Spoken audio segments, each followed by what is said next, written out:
Fala aí pessoal, tudo bom? Gustavo Trevisan do canal Jesus Freaks por aqui, como é que você tá? E aí? Pastor Lipão melhor que Apóstolo Rina? Onda dura melhor que bola de neve? Reforma ou Pentecostes? Com qual eu fico? Bom, a gente continua, mais uma quinta-feira aqui conversando sobre a palavra de Deus, falando na nossa série sobre maturidade. Chega de ser moleque, Cansamos de ser moleque. E hoje a gente vai continuar a leitura de 1 Coríntios 3 que a gente começou no vídeo passado. Agora a gente continua a leitura em 1 Coríntios 3, do versículo 3 e 4. Diz assim: porque ainda são carnais. Porque visto que há inveja e divisão entre vocês, não estão sendo carnais e agindo como mundanos? Pois quando alguém diz, eu sou de Paulo, e outro, eu sou de Apolo, não estão sendo mundanos? O apóstolo Paulo parece que lá no começo da carta, quando ele vai dar uma introdução geral que ele vai falar, ele parece que dá uma estendida melhor nisso. Então abre ali comigo em 1 Coríntios 1, versículo 10 ao 13, o apóstolo Paulo diz assim: irmãos, em nome do nosso Senhor Jesus Cristo, eu suplico a todos vocês que concordem uns com os outros no que falam, para que não haja divisões entre vocês. Antes, que todos estejam unidos num só pensamento e num só parecer. Meus irmãos, eu fui informado por alguns da casa de Chloe de que há divisões entre vocês. Com isso, quero dizer que alguns de vocês afirmam, eu sou de Paulo, ou eu sou de Apolo, ou eu sou de Pedro, ou ainda, eu sou de Cristo. Acaso Cristo está dividido? Foi Paulo crucificado em favor de vocês?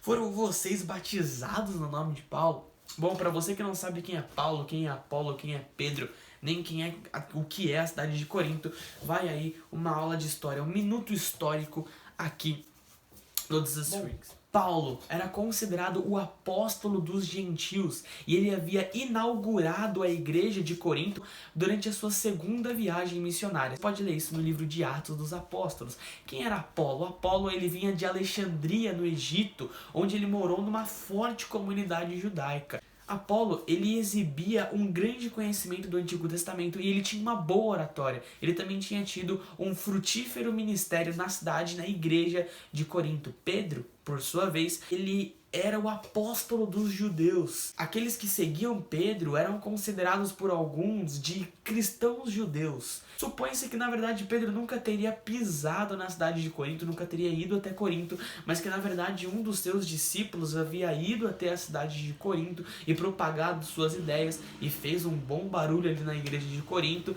a ponto de causar essa divisão de uns dizerem, eu sou de Pedro, hein, eu sou de Pedro, hein, a respeito da cidade de Corinto.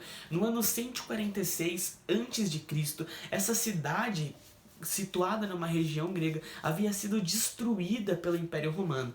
Já no ano 44 a.C., o governador Júlio César reconstruiu essa cidade e fez dela uma colônia do Império Romano. Ou seja, além de toda a arquitetura romana, que já é incrível, eles também possuem uma grande densidade e profundidade filosófica por estarem situados numa região grega. Era muito comum nessa época existirem filósofos chamados sofistas que iam de cidade em cidade propagarem suas ideias, suas filosofias. E quando eles chegavam na cidade de Corinto, a cidade inteira parava tudo o que estava fazendo para ouvir esses sofistas debaterem.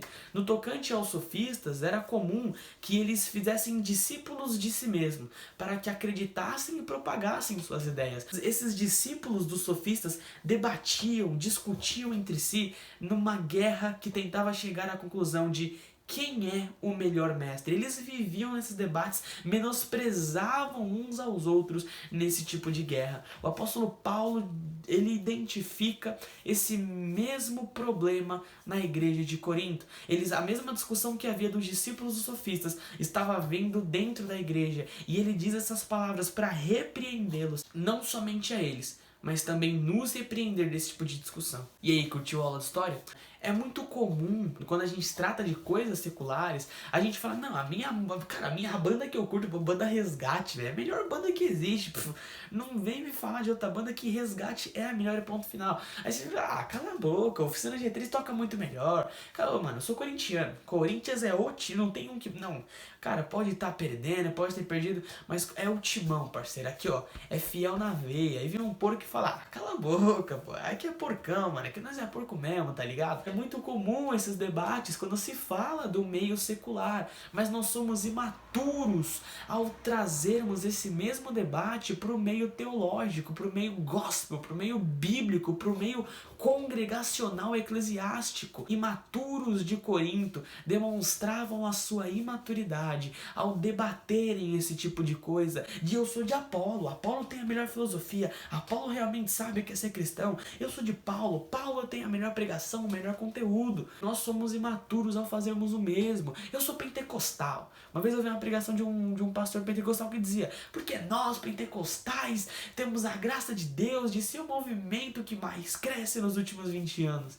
E aí reformado diz, cara, nós somos reformados, nós somos inteligentes. Pentecostal é tudo idiota que não estuda. Se você quer ser reformado, tem que estudar. A gente é estudado mesmo, a gente é inteligente. E esse tipo de discussão fomentada do não, meu pastor é o melhor, a minha igreja Onda Dura é muito melhor que aquele povo ali do Bola de Neve que só quer saber de surfar e andar de skate. Cala a boca, pô, aqui a gente é espiritual, a gente ora. Esse tipo de discussão só fomenta divisão no meio da igreja.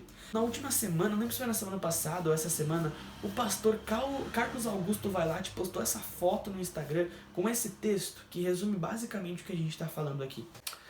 Bom, esse tipo de discussão só gera confusão, só gera divisão, é como se esquartejasse o corpo de Cristo.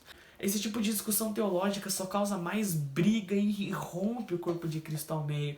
Não é errado você conversar, debater, dialogar sobre pontos de vista teológicos. O problema é esquartejar o corpo de Cristo em vista de uma visão que você julga ser a certa e declarar total fidelidade a ela. Sabe qual que é o grande argumento de Paulo? É que na verdade nenhum desses que formaram essas visões ou essas denominações, ou esses pastores, nenhum desses morreu por nós numa cruz. O apóstolo Rina não substituiu você no madeiro. O pastor Lipão não carregou uma cruz no Calvário. O pastor Lucinho não morreu por você numa cruz. Não foi o sangue do André Valadão que foi derramado em favor dos seus pecados. Não foi o Iago Martins ou João Calvino, Jacó Armínio, Martinho Lutero. Não foi nenhum desses que morreu por mim e por você, que derramou o sangue da propiciação e da justificação e nos redimiu por meio de uma justiça imerecida. Foi Jesus Cristo de Nazaré, o justo, o verdadeiro, o Messias, o Salvador, que morreu numa cruz em nosso lugar. E é a Ele que nós devemos devotar a nossa fidelidade. Foi o nome dele declarado sobre nós naquele batismo. Aqueles corintos, gregos e romanos daquela época entendiam que quando você era batizado em nome de alguém, você devia fidelidade a essa pessoa e lealdade a essa pessoa. Logo, é tão triste ver que nós estamos declarando fidelidade a correntes teológicas, declarando fidelidade a personalidades de pastores, declarando fidelidade às nossas respectivas denominações e tão pouca fidelidade a Cristo na batalha contra o pecado. Devemos ser fiéis a Cristo, porque é verdadeiramente o nome dele que importa, é o nome de Cristo. Diante do nome de Cristo, seja Paulo, seja pastor Lucinho, seja pastor Lipão, seja Martinho Lutero, ou seja nós, meros novos na fé, somos apenas membros do corpo de Cristo. Ele verdadeiramente importa, cara, ele verdadeiramente importa.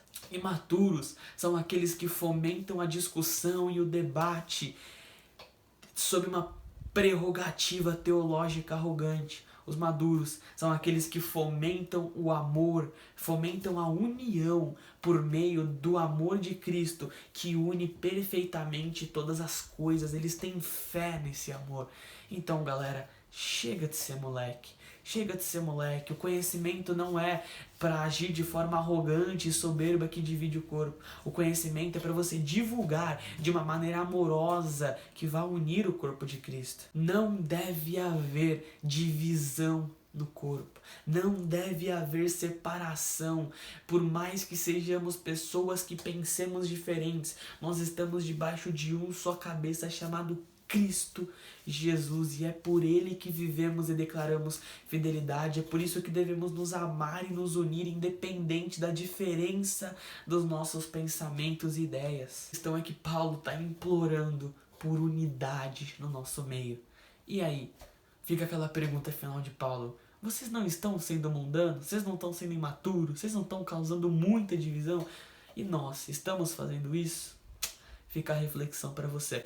Bom, pessoal, esse foi o vídeo de hoje. Espero que você tenha sido muito edificado, abençoado. Então, a gente sempre tá aqui produzindo, lendo bastante, estudando, gastando horas antes de gravar o vídeo só para estudar, fazer uma coisa bonitinha. Então, cara, se você gostou, se foi abençoado, deixa o like, velho. Na moral, deixa um comentário, compartilha com a rapaziada. Não esquece de fazer isso.